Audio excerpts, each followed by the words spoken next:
Hi, welcome back to Essential Conversations. I'm Suzanne Shirkin, and I'm so glad that you have joined us this morning. We have a great show, as always, but today is a really great show. Okay, it's my birthday today, which makes it a particularly great show, but otherwise, we have a guest that you will want to hear. So, I want to take you to your a workplace experience. Think about the last time you were on a team. Think about what really went on the team. Think about how effective it was. Looking around the table at all the people that you were thrown together with, how well did you really know them? How tuned in were you really aware of what their expectations were, how they managed, what kind of communications style they had? All too often, we get into groups of people, groups of working arrangements, whether it's virtual, whether it's outside our visual area, or it's face-to-face. All too often, we get with people who we have no clue how to work with. We have the project understanding, we know what we're supposed to do, but do we really understand how people operate together? I know in my experience, in very short order, things have gone off the rails. People say things that just don't gel. People throw barbs. They want to take power in ways that we're not sure of. And before we really know what's going on, before we really get to the project, things have just not gone well. Think about what would happen. Imagine if you could begin every single project, every single day, understanding how to manage with success, absolute success. You could set the ground rules. You could set rules of engagement so that people understood how to behave to each other. You could understand how people wanted to communicate. Imagine if you came into every situation knowing how to manage the expectations, knowing how to establish and be really clear about what people could expect from you and what you could expect from others. Imagine that. How simple is that? But how often does that really happen? I know in my experience, whether I'm training or I'm coaching or I'm sitting in a corporate environment with lots of people across the table, it don't happen too often, and people just move off the rails very quickly. So imagine if you could actually go into a situation, get the job done quickly, effectively, really enjoy it, come out and celebrate it. So there is a way to do that, and I have with me today a guest who will take us through an 8-step process, a very clear, specific, effective, and very successful process that can make all of your teamwork exceed your expectations. That's a bit of a dream come true for everyone. I know that. Whether you're working in an office, your own business, or you're working in a large corporate environment, having teams that operate well, whether they're virtual teams or in-office teams, is a dream come true, and you can make that happen today. So you will want to stick around. Claire Sookman is with us, and she has some great strategies to teach. So stay tuned. We'll be right back to Essential Conversations. See you in a minute. Hi, I'm Randy Thomas with ThatChannel.com. Let me ask you, do you know where your children are? Or more specifically, do you know where your children are when they're online? Well, with easy content control by YourSafetyGuide.com, you will always have peace of mind. It's a software program that blocks unwanted websites that you do not approve of. So protect your children and your privacy with easy content control. You can find more information at www.yoursafetyguide.com. That's right, they've made it easy for you to have peace of mind. www.yoursafetyguide.com. Glad that you have chosen to tune back in, because we are talking about creating great teams. And more, we're talking about how to create virtual teams, something that all of us in everywhere, whatever organization you're in, whatever field you're in, whatever country you're in, creating virtual teams is where it's at. And you will want to listen to what Claire Sookman has to say, because she will make your work a breeze and successful, and people will want to know how you get to be so successful. So welcome, Claire. I'm so glad you joined us. What an introduction. Thank you, Suzanne. So Claire, you have just an amazing resume. It makes me dizzy thinking about what you've been doing. Aside from the 15 years you've been in business doing great training and facilitation, you've had a business for a number of years teaching virtual teams. I have. And you're international. And you told me before we began, in the last 3 years, you've trained 4,500 managers worldwide in 3 years. I have. Like, you don't sleep. You don't eat. 4,500 managers worldwide. I will correct you. I do eat. Okay, you eat. Well, that's I don't good. sleep, but I do eat. Well, good. That's all good. That's why you look so healthy. So you're a speaker, consultant, trainer, and all-around smart girl about how to create virtual teams. How virtual teams, I mean, of course it makes so much sense, but you have a very cool story about how you actually landed in this. I was teaching a class on team building, and I was standing in front of the class. This is about 15 years ago, and I was talking about virtual teams, and some smart ass who I wish I could thank put up his hand and At the time, you didn't want to thank him. No, not at all. Put up his hand, he says, "Why are we talking about virtual teams? My team is not here." And from that one comment, I created a virtual team building class for virtual teams done virtually, just from that one comment. And then I realized the scope was way bigger than that. And from there, we created a certificate program for virtual teams, virtual simulation, leadership coaching, membership, the list goes on and on and on. And if I could thank him, I would. Well, I hope he's listening. I hope he is, probably too. doesn't know who he is because it was just an offhanded comment Ex- that you were clever enough to tune into. And the right time, the right place, he was there, resonated with me, and just from that one comment, I'm here. Great. And I love it. So talk to us about virtual teams. What are virtual teams? Well, the formal definition of a virtual team is a team that is geographically spread out and who communicates via information technologies in order to accomplish a specific goal. So let me tell you what that really means. Okay. Okay? If you're working from home right now, you're virtual. If you're sitting in the airport right now, working on your computer, you're virtual. If you're working at a client site, you're virtual. That's really what a virtual team is, and that you're working together using technology. That's all it means. Okay, perfect. It could actually be in the same office building, but on different floors. Ah, thank you for that. Matter of fact, there's a study done that tells us if you're 90 feet apart or more, you're actually virtual. So just imagine this. Let's say you're on the same floor as your colleague, and that person is about 90 feet apart. Are you going to stand up and walk over, or are you going to email that person? I would bet dollar to dollar you're going to email that person rather than walk over to that person. Yes, and you know, I don't want to get too sidetracked because I want to get to your strategies, but I have the experience, and I know many people who have the experience who work in an organization in a group, on a floor, in an area, and their so-called team members don't play nicely with each other.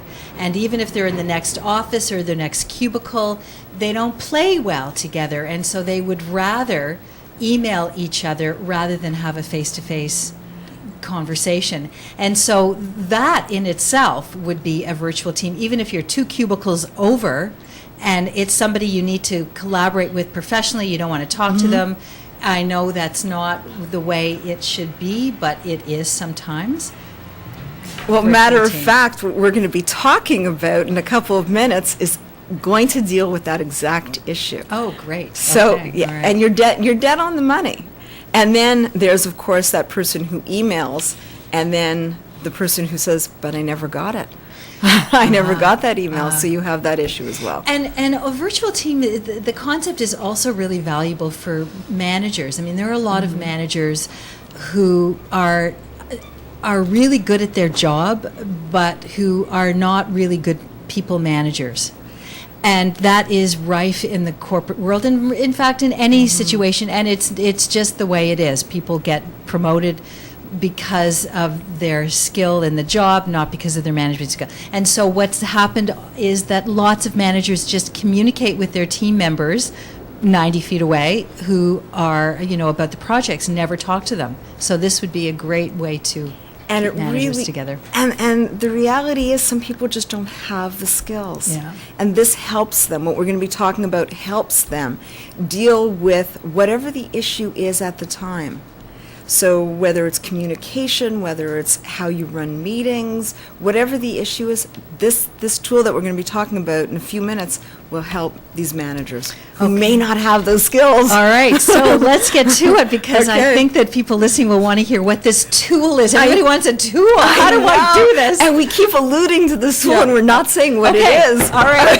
The drum Drum roll. roll. Okay. The And let's- tool. The virtual team building tool. Claire Sookman, take it away. Is, and we need a drum roll, is called. It is. Okay. Here we go. It's called a team operating agreement. Team Operating Agreement. Uh-huh. TOA, because everybody wants an acronym. Team Operating Agreement is what we're about to listen to, an 8-step process for creating a virtual team, whether you're 90 feet away or 90,000 miles away.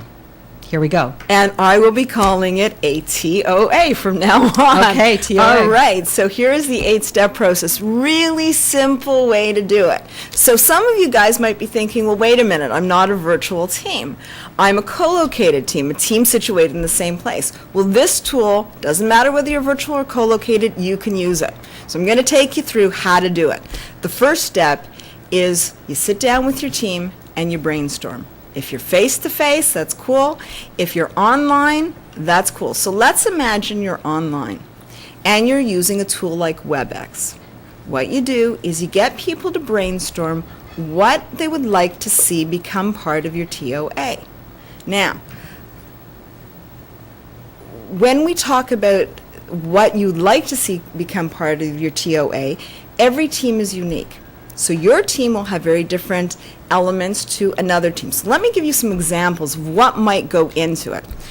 It can be everything from no swearing, which we've had, to meetings begin and end on time. Or it could be something as simple as soon as communication starts, like a teleconference or a web conference, all Blackberries get turned off.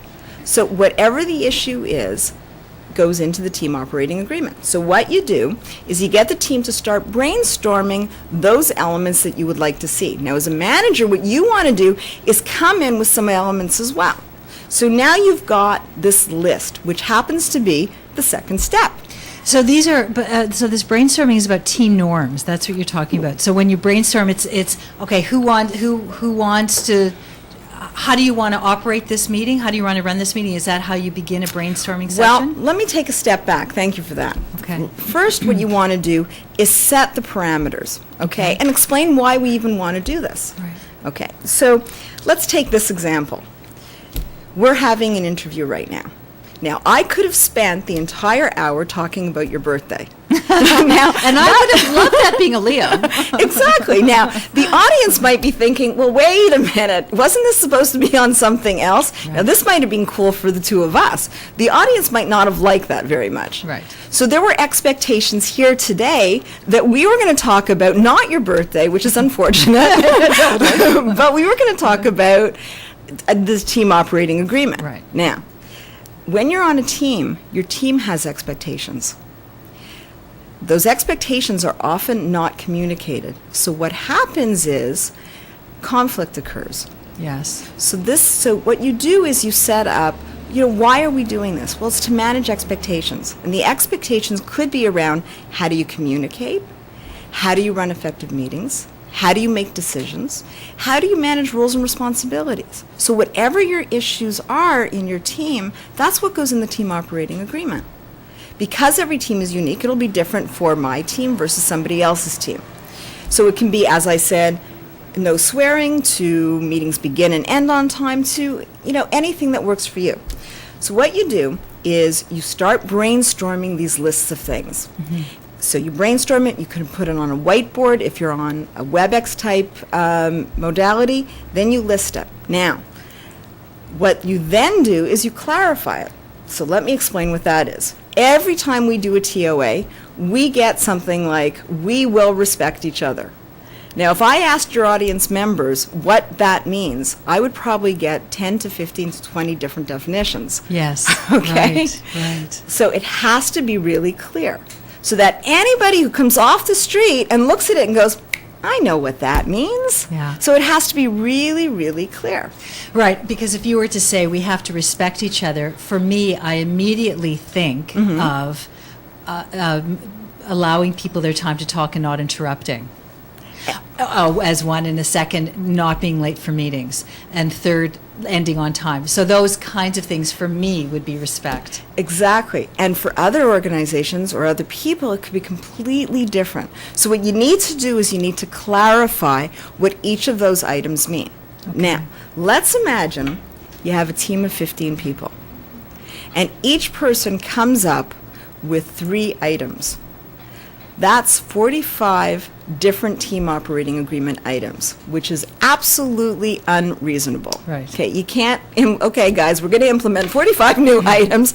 You might get shot. It's not a good thing to There do are in only a team. 10 commandments. We can't have 45 operating Exactly, agreements. Right. exactly. Not a good way to do things.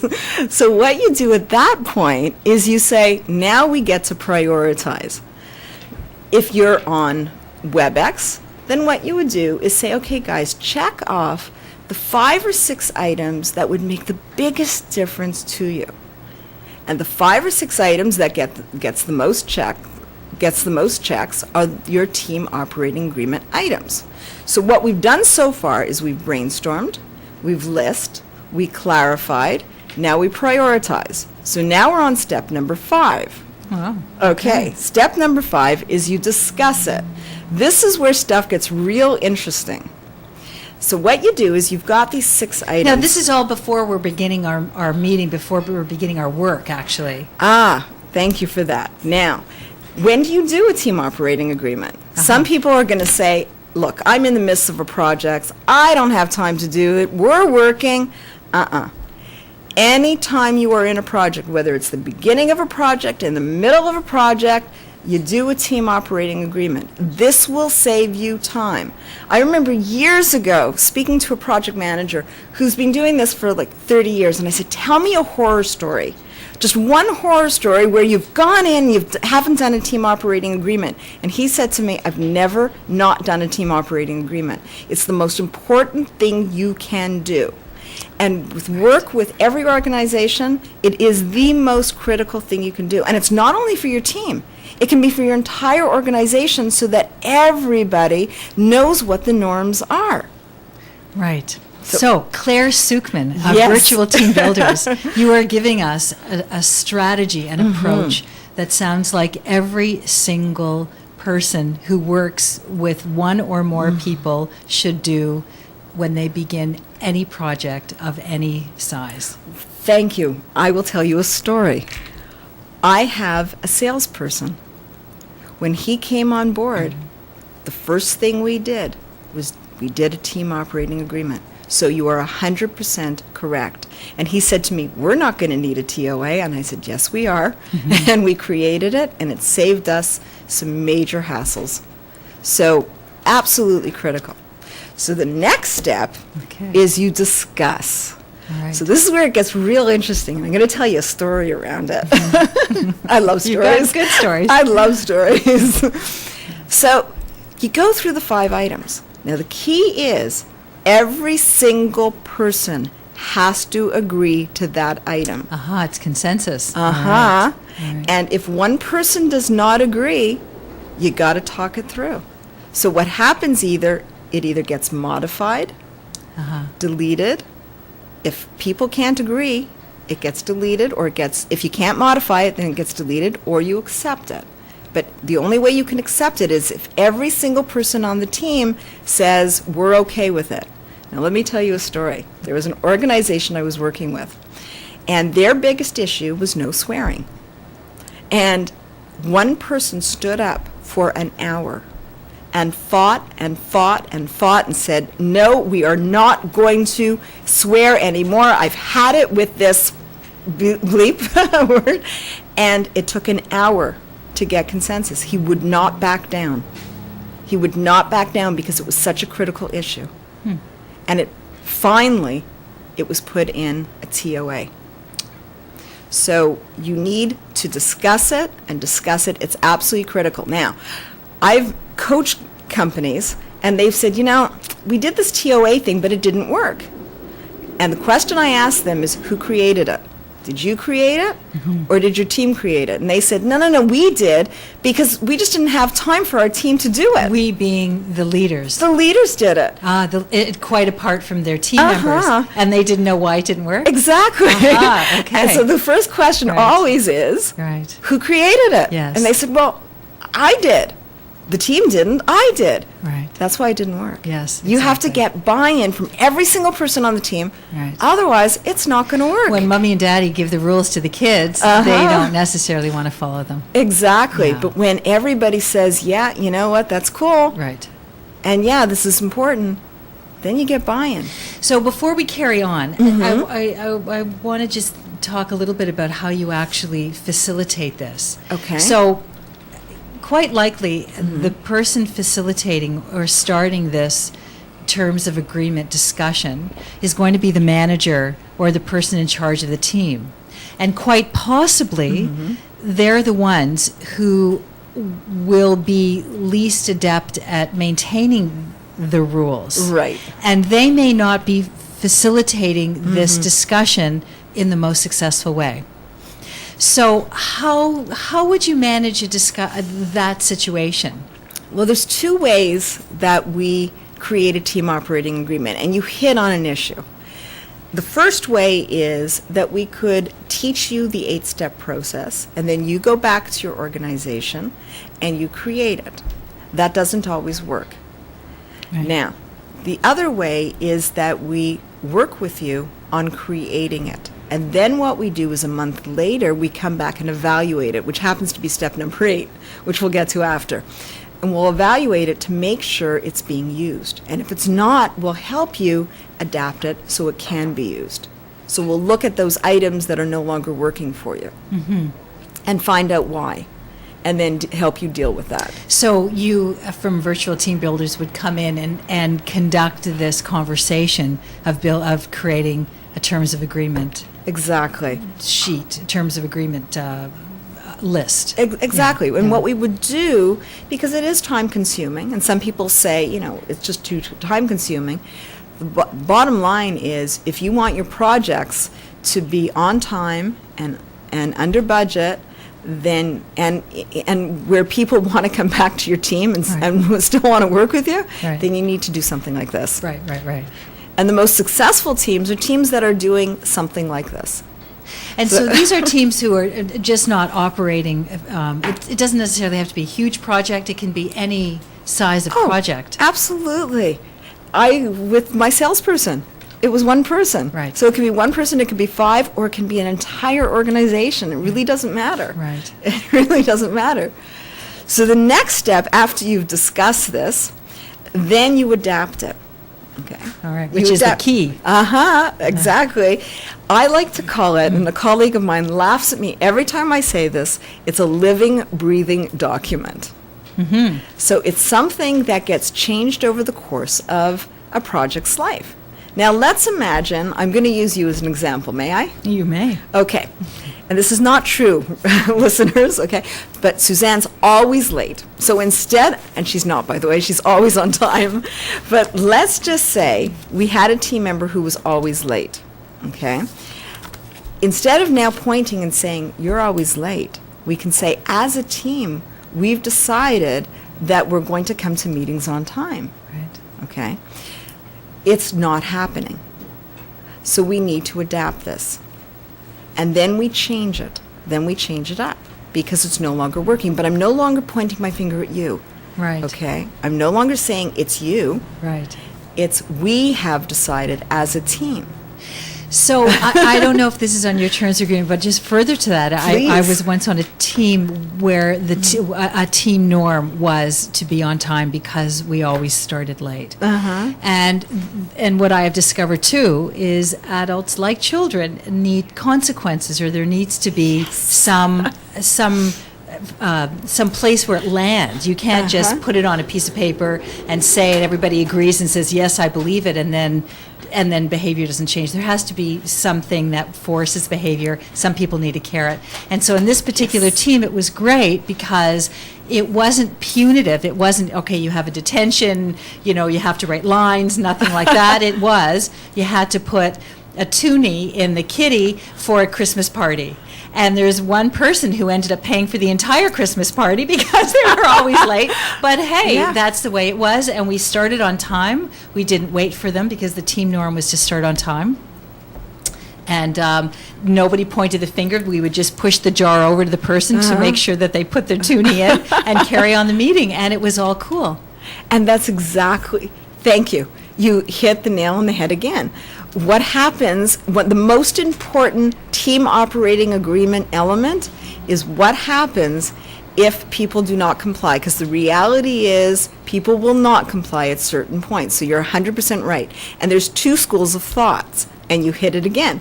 One is the punitive, and one is not. I don't buy into the punitive side. No, we're used to that. We don't want that anymore. No, that doesn't work. Okay. What we suggest, and you hit it again, is put money into a cup. Or make it fun. Exactly. Just make it fun. Yeah. Whatever it is, and get the team to decide whatever it is. Right, that could also be on a part of the agreement. And it is. So you get the team to decide what actually happens if people don't follow through. So the most critical piece, so you hit it. So then what you do is, it's a living, breathing document. You adapt it over the course of a project, and then the next piece is, you adopt it. Okay. So let's imagine you have weekly meetings. You have an agenda. On top of the agenda is your team operating agreement. So it goes out every single time you send out your agenda. So it becomes part of a template. That's perfect. Yeah. So it's a constant reminder of what we agreed on. So that's the adopting part. And if you have a virtual meeting room, post it in your virtual meeting room. Yeah. And then the last piece is you evaluate. Very important, and this is the piece that people don't always do. So what we do is we use a survey tool, SurveyMonkey, and we'll look at the items and we'll send out a survey saying, is this happening? If it is, you guys are good to go. If it's not happening, then we'll go back in and work with you. And you would send that few weeks, few months? About a whatever. month. About a month. Into it. About yeah. a month. And then we'll just check it out and help you get back on track. So, so just briefly go over the steps again. There's brainstorming, List, clarify, prioritize, discuss, adapt, adopt, and evaluate. Those are your 8-step process that will save your team. and keep them on track. You bet. Now, let's talk about culture for a bit, and let's talk about communication style, because while you can have a really wonderful, clear, consensus-built terms of agreement, it doesn't necessarily guarantee that people will be happy or that people will be working at their best. Yes. Because people have a tendency to clash. Behaviors tend to clash. Personality styles tend to clash. Communication styles tend to clash. You know, somebody who really loves telling stories may, and even though their stories are valuable and fun and entertaining, may be completely butting up to someone else's style who just wants the facts. Ma'am, let's get to it. Why does she have to tell us with these stupid stories again? And that has nothing to do with terms of agreement. That's just communication style. So how do you deal with that? Thank you so much for that. It's so critical. And because it's so critical, what we do is, even before we get to the team operating agreement, we do two things. The first is understanding your styles. Okay. So what we'll do is we'll find out what your style is. We'll find out the strengths you bring to the team, the challenges you bring to the team. And the next piece we'll do is, how do you identify people's styles? Because you can't adapt to that person's style unless you get what their style is. Right. And you're 100% right. If I'm sitting there telling stories and somebody wants to get to the facts, they're going to want to slap me across the head. And that's going to be problematic. Or if not, they're going to be giving you lots of nonverbal communication Exactly. messages that will make you uncomfortable and will be clear that they don't have any interest. They will not be disrupting any of the terms of agreement and understandings. They'll be within their rights, but they will just not be a positive energy. Yeah. Absolutely. And what will happen is, if you have, there's a certain style called S in the disc. And that's somebody who The tends disc. to... So tell us what the disc is. We talked thank you. about it last week, but remind us what the disc is. DISC is a behavioral profile. And the behavioral profile is divided into D, I, S, or C. D is dominance, I is influence, S is steadiness, and C is conscientiousness. Okay. Now, if you take an S, which is steadiness, and that's somebody who doesn't like conflict, who doesn't like a lot of change, and then you take your D, polar opposites. Mm-hmm. And the D is somebody who's very direct, thrives on change, and is very direct. Mm-hmm. Okay? What will happen, especially in a virtual environment, is that S will shut down. Yeah. So even if you say, how do you feel about it? Or, I think you're wrong. That S will just shut down. Right. And you've lost them for good. And they won't say, I have a problem with it. Or let's talk about it, because they want to avoid conflict at Exactly. any cost. Exactly. Right. So the team operating agreement becomes really important, Mm-hmm. in that we now know who's on our team, because we need to understand the behavioral profiles of people. We need to understand the cultures, because some cultures, for example, may not ask questions. They may be very uncomfortable asking questions or saying, I don't understand. So how do you manage? You've got the cultural diversity, you've got the behavioral profiles, and then you've got this team. So you need to understand the different components of the team and then create a TOA based on your understanding of who's on the team. So is this to find out what styles everybody exhibits? Mm-hmm. Is that a conversation? I mean, how do you get to that first? We have a course that we can either do face-to-face or online. Mm-hmm. And what we do is we give you an assessment, and then we go through these three aspects: your style, how to identify, and then how to adapt. Mm-hmm. Then what we do is we look at cultural diversity, which is another program. Mm-hmm. Then what we do is we put this all together, and then we create the team operating agreement with the team, so that we understand who's on the team, mm-hmm. who's in your organization, the personalities, and then this all makes sense. This is really, this is ideal work, Claire. Mm-hmm. It would be a dream come true for me to work on a team like this, and I'm sure anybody listening would think, wow, where do I sign up to an organization who would actually do all this? See Sookman at virtualteambuilders.com or www.virtualteambuilders.com. Okay, that's great.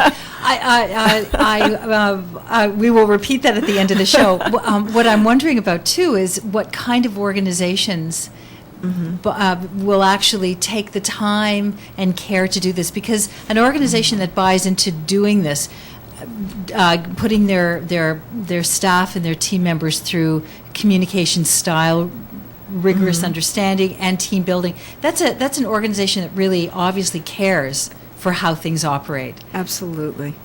It's an organization that says, these are my resources. I want to make it a good environment, and I want to achieve our project objectives. What tends to happen on teams, whether you're virtual or co-located, is you focus on the task. Yes. And that's a problem. The task itself is fine, but to get to that task, you really have to move through the people side, because it's the people that accomplish the task.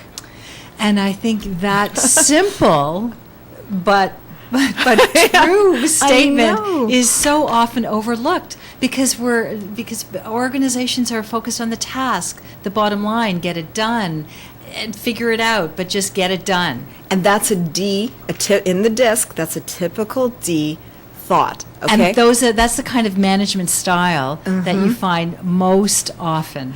Very often, in my yes. experience. Very often. And what happens is, wait a minute, you know what, this is all very well and good, it's a little too touchy-feely for me, we'll just get to the task. It really Let's doesn't just matter. get her done. Yeah, exactly. Yeah. And you got a problem, go deal with it. Yeah. It doesn't work. Yeah. You might have people who don't say anything, but I would bet that you have some people who are sitting there going, And the way we find out what's actually going on is we'll do a needs assessment to find out, and we'll interview people on your team, because what the manager tells us is great, but what we want to hear is what your team says, because your team's going to give us information that you may not hear, because it's completely confidential. Right. And we'll talk and say, okay, what's going on? Yeah, the manager will likely say what they hope is going on, or what they've heard, or what they think is going on, or what they just are wishfully thinking exactly is going on. And what we do is we go, that's great. We want to hear from you, but we also want to hear from your team. Right. And then when we hear from your team, then we can go back to the manager and say, this is what we've heard. And we have a recommendations report that's color-coded saying, this is a hot button. You got to deal with this now. There's so much to talk about. I want to move on to something else you're doing. Okay. But just before we move on, these were really important, and I find just such helpful tips. And I'm just going to read Claire's list again, because you need to just think about this. If you're at home or you're thinking about just managing your own team, your own work project, whether it's a very small work project, here's the list. Brainstorm, get your team together, list the things, clarify what you're doing, prioritize, discuss them, reach consensus, adapt them, adopt them, and evaluate them. Make a list of that. Okay, Claire, I want to talk about something else you're doing. We don't have a long time, but I want to talk about this now. You're branching out into a much different kind of approach to dealing with people, because you have a really broad range of dealing with all kinds of cultural groups, international groups, age groups. But there's something that took place in your own life that has led you into a very different area. So talk to us about your approach to not learning disabilities, but as you call it, self-diminished beliefs, and how that plays out in the workplace. Thank you for that. That is extraordinarily close to my heart. And I'll give you a very fast history. I grew up with learning disabilities, ADD, seizures, and I was told I also had Tourette's. And I was told that I would never make anything of myself. How many kids have been told that? You'll never make anything of yourself. Yeah. They were wrong. They were wrong. They were very wrong. Not only do I have this great company, I also have ebooks and books on virtual teams. And I decided that I wanted to give back. And I know how those self-limiting beliefs can impact people's lives. And I don't want people to go through that. So what I'm doing is two things. I'm speaking on my story, and speaking on my story about my experience, and also talking about how people can move past their self-limiting beliefs so it doesn't have to hold them back. The other piece that I'm doing is using a technique called psychological kinesiology, which is just an amazing tool. Psychological kinesiology. All right. It's an amazing tool. And I learned about this in Sedona, Arizona. I went on this fabulous soul adventure quite a while ago. And I came back and I became a practitioner, because that was one of the things that helped change me. And now I want to give back. So I'm using psychological kinesiology not only in this business, but in the virtual business. So just imagine this. Just imagine you're a virtual team, and there's somebody on your team that you don't like. And even though you may not say those words, I can help you prove that that's impacting that person 3,000 miles away. Just those thoughts. What this does is it helps our left brain and our right brain get aligned. Let me give you an example. Many of us, including me, wants to lose a little bit of weight. Okay? So, my conscious mind is saying, yep, I'm going to work out 5 times a week, and I'm going to eat so well. Well, the stress hits, and I'm popping jubes in my mouth. My subconscious, and that's my subconscious is saying, you want to lose weight? No, you're not. Okay, we're going to sabotage it for you. And that's where the jubes come in. So I'm popping jubes, even though my conscious mind's saying, nope, 5 times a week, and I'm going to be really good. What Psych-K does is it takes our subconscious belief and our conscious belief and aligns those two beliefs. So if I say, let's go back to the limiting belief, I grew up with learning disabilities, okay, and ADD, and you know what? I can get past this because I'm bright. My subconscious belief is going, no, you're not. Listen to those messages that you've heard all your life. Yeah, I think anybody listening will recognize all those voices that we keep getting distracted by. For Exactly. Sure. Yeah. So what it does, it helps us align those two beliefs. And how does it do that? Well, we're talking about intention too. I mean, that might be another way of looking at it. If you set your intention, then you just focus yourself towards that. But you're talking about a specific tool. It's a tool. And It's what does that look it's like? called balancing. And what we do is we're literally balancing your subconscious with your conscious mind. Okay. And I don't know how much time we have, but there's your subconscious mind. It's not so much a tool that we're using. It's your subconscious mind that's really doing it. We're just an outside source that helps you tap in to those subconscious beliefs. You know what? We're going to come back and talk about exactly how you do this balancing. Okay. Right now, we're going to take a break, Okay. and we'll be right back. And when we come back, we're going to be talking to Claire Sookman from Virtual Team Builders about a whole different way of managing your conscious and your unconscious brain to actually get to where you want to go and avoid all those self-limiting beliefs. Whole different approach. Stay tuned. We'll be right back. Hi, I'm Randy Thomas with ThatChannel.com. Is your child spending too much time on the computer? Here's your solution. Easy Off software from Easy Parental Controls. It's a software that automatically shuts down the computer when time limits have been exceeded. With Easy Off, you're not the bad guy. The computer is in control and can't be restarted until the next scheduled time slot.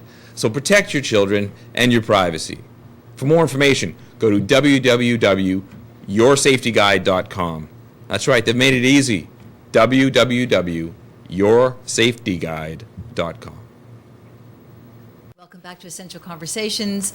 I'm Suzanne Shurkin, and I'm glad you've returned to join us with Claire Sookman.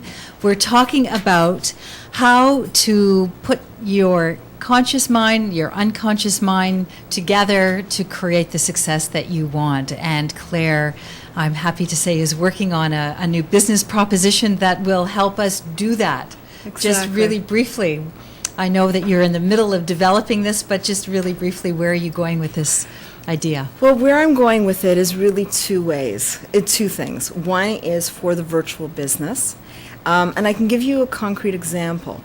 We have one prospective client who has somebody who is having some difficulties in a sales in a sales position, and what we're going to be doing with her is doing the psychological kinesiology, because she's tried a lot of the different courses that haven't had long-lasting effect.